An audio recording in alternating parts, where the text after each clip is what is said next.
Block 1, Gancho. The air in the valley was thick with panic. A sharp, desperate cry, a baby elephant's, shattered the afternoon quiet, a sound of pure terror that echoed off the sun-baked rocks. Her tiny back leg was caught fast in a thick nylon rope, a cruel and unyielding scar left by the human world. It was a synthetic snake, coiled tight and unforgiving, turning her playground into a prison of pain and fear. Her mother, a massive matriarch whose presence normally commanded absolute respect, was reduced to a state of frantic helplessness. She trumpeted with a sorrow that shook the very ground, a desperate plea to an uncaring sky. She pushed and pulled, her immense strength useless against the stubborn knot. Her love was as powerful as a storm, but it couldn't break the snare that held her daughter's future in its grip. And then, from the tall, golden grass, two figures emerged. Two male lions, their dark manes like royal crowns, moved with a terrifying and unnatural calm. Their powerful shoulders rippled under their tawny coats as they stepped into the clearing. Their amber eyes were not on the agitated mother, an obvious threat, but were fixed with an unnerving intensity directly on the trapped, struggling calf. The matriarch braced herself, every muscle coiled tight for a final hopeless battle. She felt a primal fear mixed with a mother's unbending rage. The lions did not stalk or circle. They simply advanced with a deliberate purpose that made no sense. They were kings of this land, and their intentions were a terrifying mystery. What they did next would defy everything we thought we knew about nature. Block 2. Context. But to understand what was about to happen, we need to go back. Weeks earlier, at the edge of the great watering hole, a fragile peace reigned under the blazing sun. The two lions, Zuberi and Quito, rested beneath an acacia tree, their powerful bodies relaxed but ever watchful. They observed as the elephant herd arrived, a slow-moving gray tide. The matriarch's cautious mind registered the predators, but she also sensed their satiated stillness. It was a shared space, a truce declared by the universal, desperate need for water. It was Lila, the calf, who first broke the unspoken rules. Filled with a boundless curiosity that outweighed her instinct for caution, she wobbled away from her mother's protective legs, drawn to the lions' magnificent, twitching tails. Her mother felt a jolt of alarm, but Zuberi simply opened a lazy amber eye. He sensed no threat from the tiny, stumbling creature.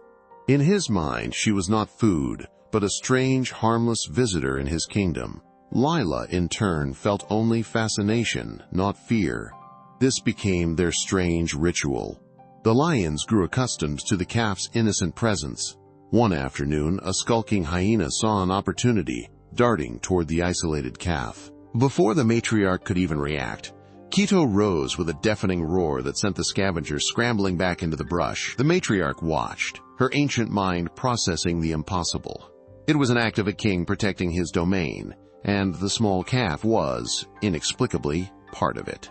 A silent understanding passed between them. That moment forged an invisible thread connecting the three species.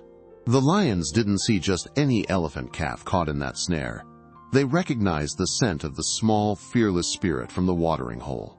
Their purposeful advance wasn't driven by predatory instinct, but by the memory of that silent pact. They were not hunters arriving at a kill, but kings arriving to settle a deep injustice in their realm. But could a bond built on quiet moments overcome the raw, violent power of a lion's jaw? Block 3. Escalation of the crisis. Back in the suffocating heat of the present, Lila's world had shrunk to a universe of pain and terror. The vibrant savanna had faded into a blurry prison of dust and blinding sun. Her struggles were no longer frantic bursts of energy, but weak, desperate twitches that only served to tighten the nylon's cruel embrace.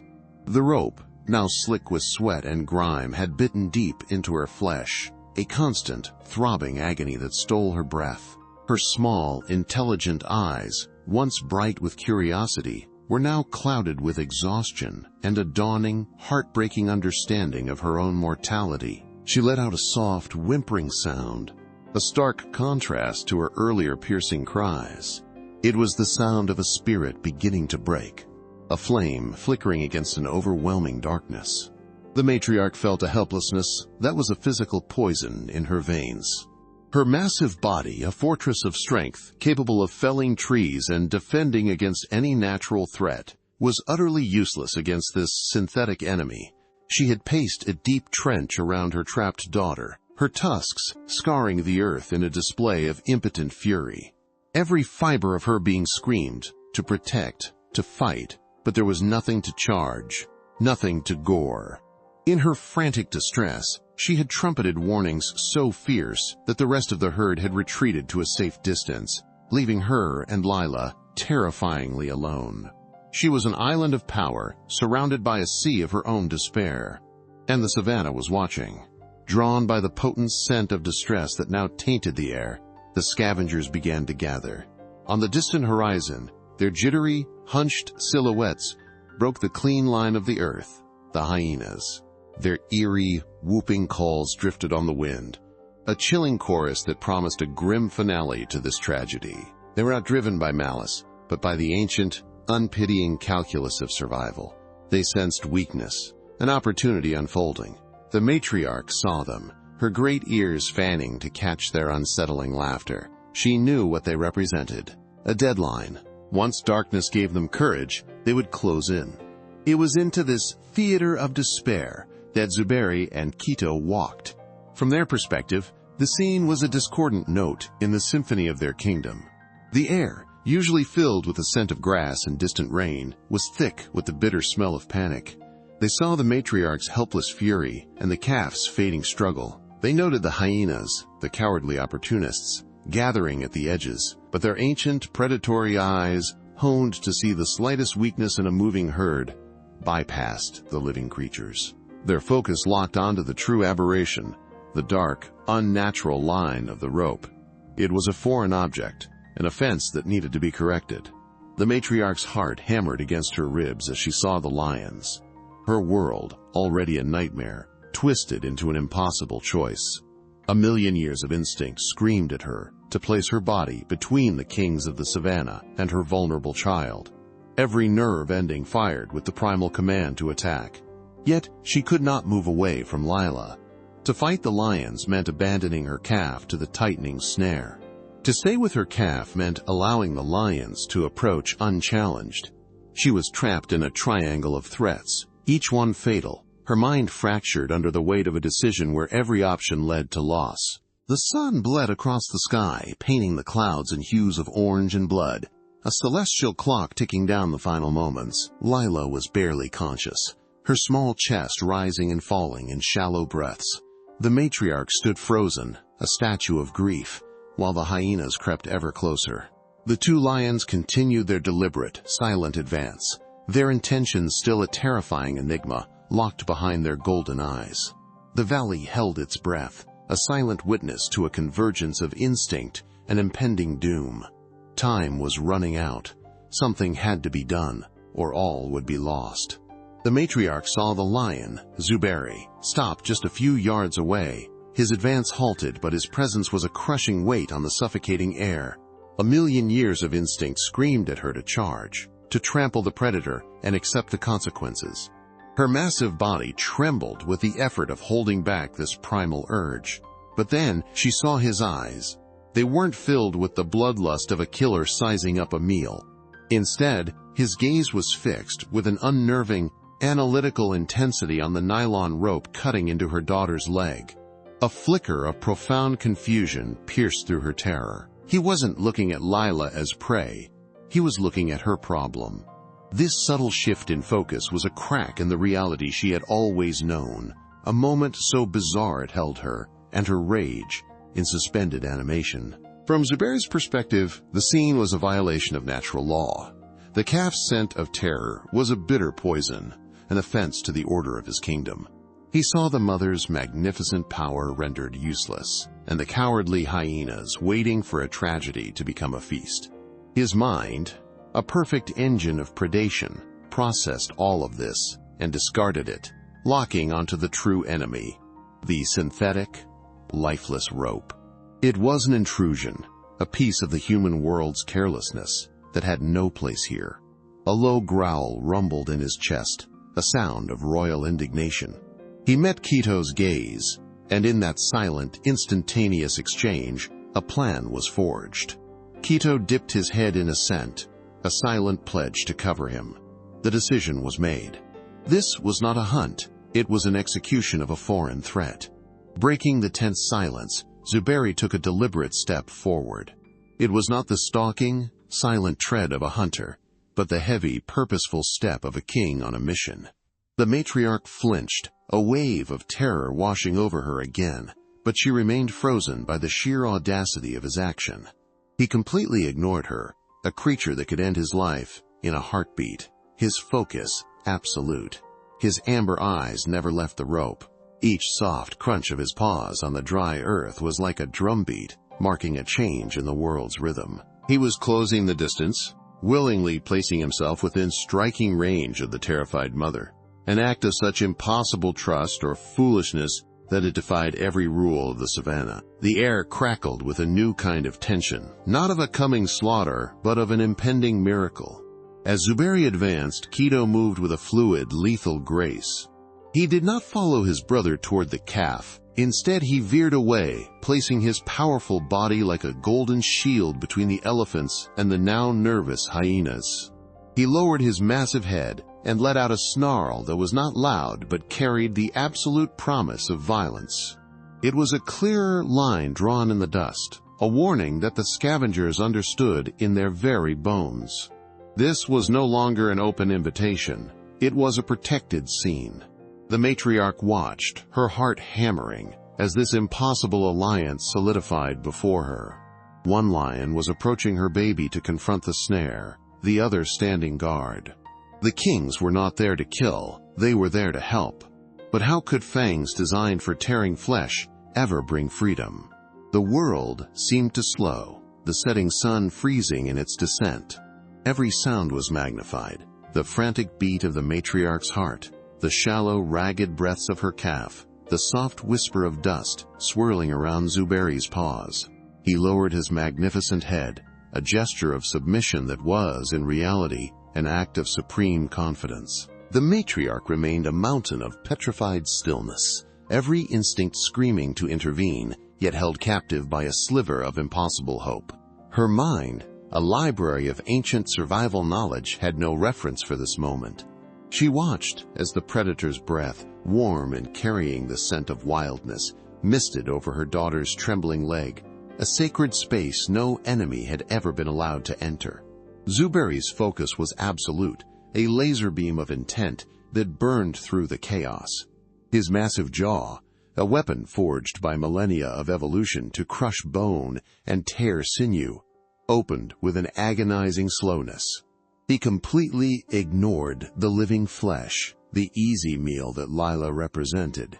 His amber eyes were locked on the unnatural texture of the nylon, the synthetic invader in his domain. He nudged the rope gently with his wet nose, a gesture of profound, analytical curiosity. His whiskers, sensitive enough to feel the slightest shift in the wind, brushed against Lila's hide. It was not a predator's touch, but an assessor's, a king examining a flaw in his kingdom's tapestry. Then, the unthinkable happened. Those terrible, iconic fangs, gleaming like polished ivory in the dying light, closed around the rope. The matriarch's soul flinched. She saw the tools of death, positioned just millimeters from her child's fragile skin, yet they closed with the delicacy of a surgeon's clamp. Zuberi's immense power was held in a state of perfect, controlled restraint. A deep, guttural growl rumbled from his chest, but it was not the sound of aggression. It was a vibration of pure, unadulterated effort, the sound of a king applying his full concentration to a task that required not just strength, but a gentleness he was never meant to possess. With the rope secured in his jaws, Zuberi planted his massive paws, his claws digging into the dry earth for leverage. He didn't jerk or rip. He began to pull, a steady, inexorable pressure that spoke of immense, controlled force.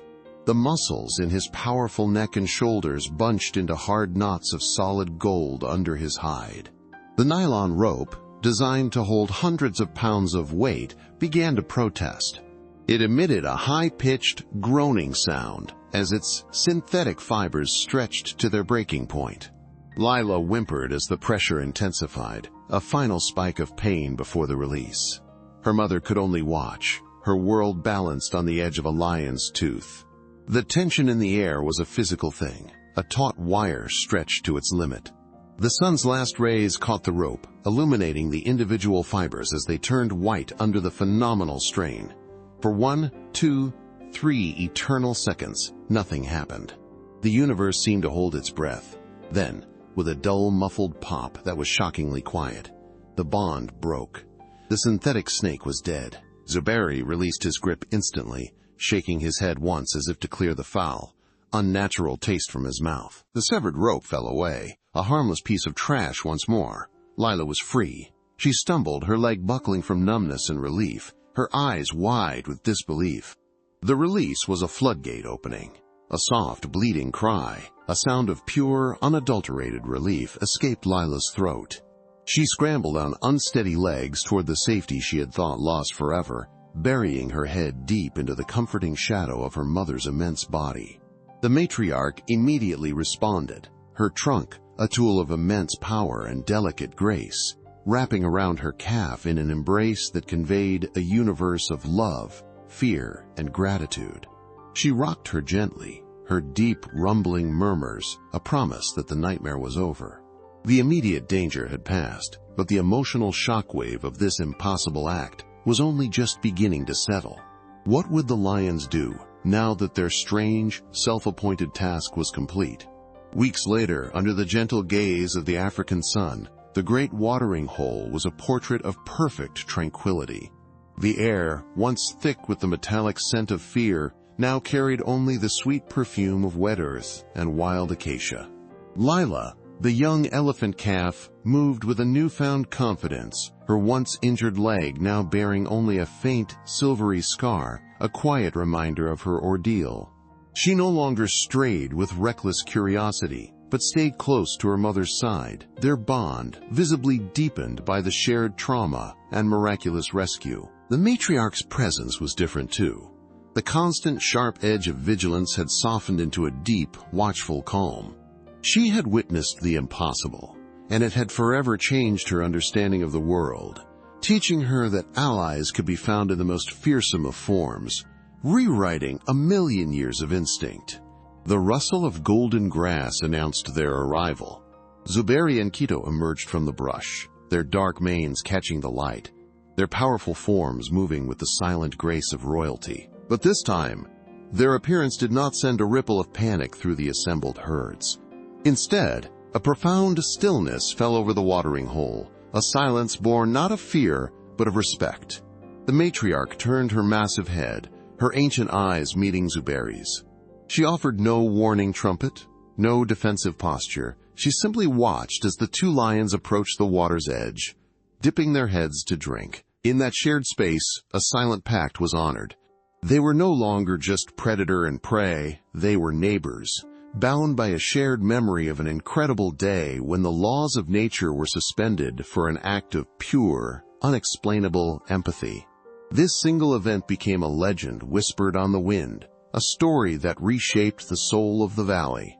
It served as a powerful testament that the lines we draw between species are of our own making, and that true courage is not always found in the heat of a fight, but in the quiet, deliberate choice to help another in need. The lions' actions were a profound lesson, demonstrating that compassion is a universal language, spoken not with words, but with deeds. Their nobility proved that empathy is not an exclusively human trait, but a fundamental force of nature, capable of bridging the widest of divides and revealing a deep, shared connection that binds all living things. In the heart of the most feared beast can beat the heart of a true king. The silent understanding at the watering hole became the new normal, a lasting peace forged in a moment of crisis.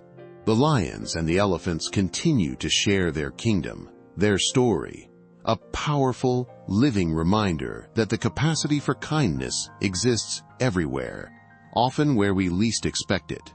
Their incredible bond shows us that the world is filled with moments of grace that can restore our faith in everything. Do you also believe animals can teach us about love and courage? Share your own story in the comments below and tell us where you're watching from. If this story touched your heart, please share it with others and subscribe for more moments that prove empathy knows no species.